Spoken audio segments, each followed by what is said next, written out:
Hello बच्चों, let us read the question. The question says, what is the difference between displacement and double displacement reactions?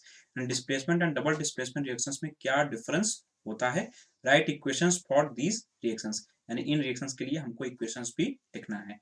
So the key concept of this question is the knowledge of displacement and double displacement reactions.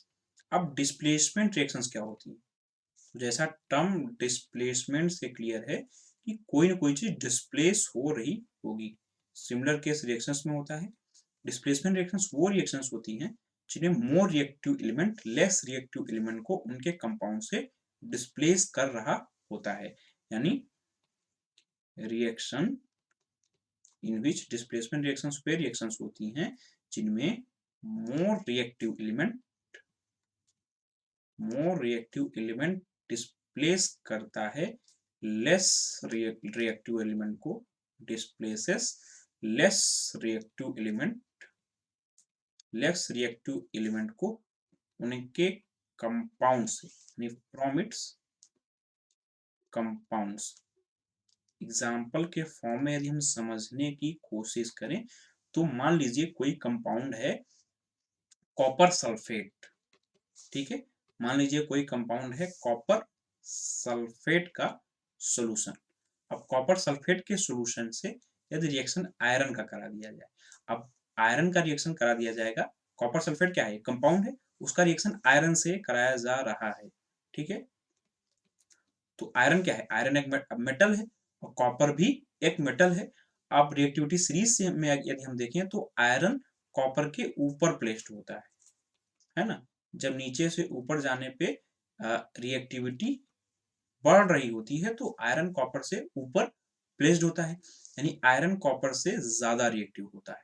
तो हमने देखा कि ऐसी reaction जिनमें more reactive element, अब यहाँ पे more reactive element कौन है? आयरन है.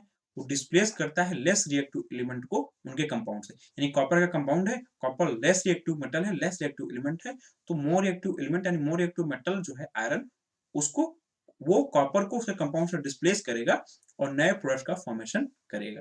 यानी आयरन जब कॉपर को उसके कंपाउंड से डिस्प्लेस करेगा तो फॉर्मेशन करेगा आयरन के सल्फेट का और कॉपर सेपरेट हो जाएगा.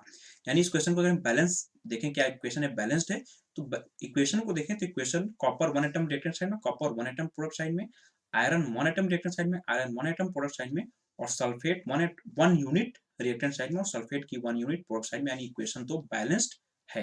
ठीक है, फिजिकल स्टेट्स की बात करें तो कॉपर सल्फेट का क्योंकि हमने सॉल्यूशन लिया था, यानी जो कंपाउंड का सॉल्यूशन लिया था, तो एक्वस स्टेट में होगा. आयरन मेटल का रिएक्शन हमने इसे कराया था तो वो सॉलिड फॉर्म में होगा. अब आयरन ने कॉपर सल्फेट से कॉपर को डिस्प्लेस कर दिया, यानी आयरन सल्फेट का सॉल्यूशन हो जाएगा तो ये भी इक्वस स्टेट में हो जाएगा, और कॉपर सेपरेट हुआ तो वो सॉलिड स्टेट में होगा. ये हमने देखा डिस्प्लेसमेंट रिएक्शन के बारे में. अब हमें जानना है कि डबल डिस्प्लेसमेंट रिएक्शंस क्या होती है. तो एक्चुअली डबल डिस्प्लेसमेंट रिएक्शंस ऐसी रिएक्शंस होती हैं जिनमें दो कंपाउंड्स रिएक्ट करते हैं, है ना.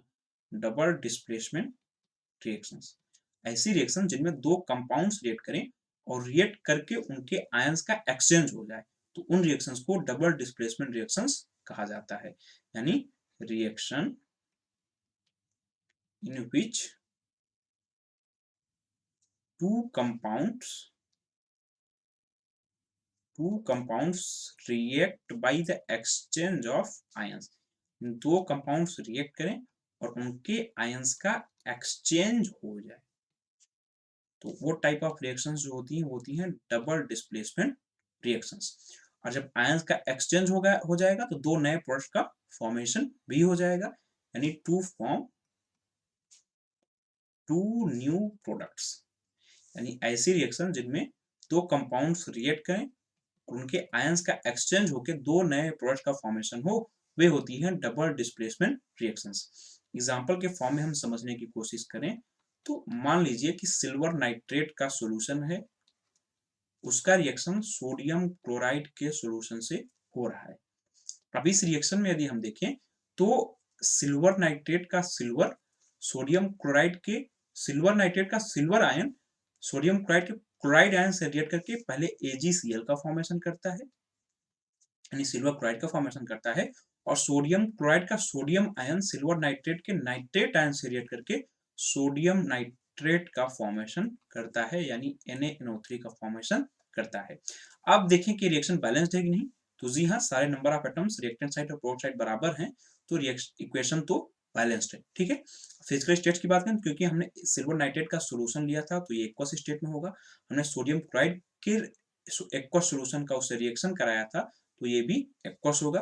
तो सोडियम नाइट्रेट का सोल्यूशन बनता है और साथ साथ सिल्वर क्लोराइड सॉलिड फॉर्म में सेपरेट हो जाता है।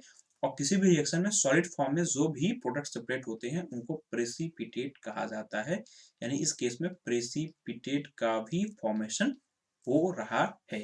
यानी इस क्वेश्चन के फाइनल आंसर की बात की जाए तो इस क्वेश्चन में हमसे पूछा था कि डिस्प्लेसमेंट और डबल डिस्प्लेसमेंट रिएक्शंस में डिफरेंस क्या होता है। हमने देखा डिस्प्लेसमेंट रिएक्शंस ऐसी रिएक्शंस होती हैं जिनमें more reactive element less reactive element को उनके कंपाउंड से डिस्प्लेस करता है। ठीक है, वे रिएक्शंस डिस्प्लेसमेंट रिएक्शंस होती हैं। और पूछा था डबल डिस्प्लेसमेंट रिएक्शंस के बीच, तो डबल डिस्प्लेसमेंट रिएक्शंस ऐसी रिएक्शंस होती हैं जिनमें दो कंपाउंड्स रिएक्ट करते हैं, उनके आयंस का एक्सचेंज होता है और दो नए प्रोडक्ट्स का फॉर्मेशन होता है। दोनों की हमने केमिकल इक्वेशंस भी देखी। So this was all about this question, hope you understood it well, best of luck.